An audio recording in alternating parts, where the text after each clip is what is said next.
Hey everyone! In today's CapCut tutorial, we're going to show you a cool trick to give your videos a polished cinematic look using black bars. These black bars, also known as letterboxing, help create that immersive, movie-like experience by adjusting the aspect ratio. Let's dive right in. First, open the CapCut app and start a new project.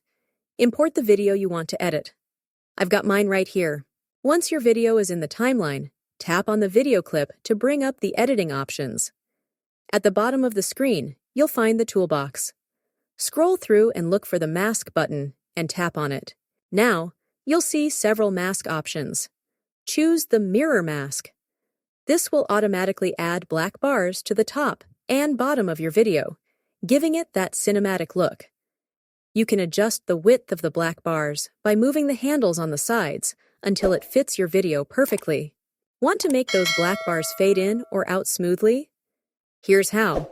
With the mirror mask still selected, tap the diamond icon next to the opacity bar.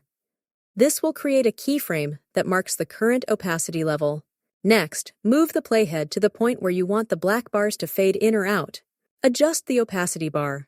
Slide it down to 0% for a fade-out effect, or up to 100% for a fade-in effect. If you want a gradual fade, add more keyframes at different points in the timeline by tapping the diamond icon again. You can fine-tune the fading by adjusting the opacity at each keyframe. And that's it! With CapCut's mask feature and some keyframe adjustments, you can easily add cinematic black bars to your videos for that classic professional look. If you found this tutorial helpful, don't forget to like and subscribe for more editing tips and tricks. Thanks for watching, and see you next time.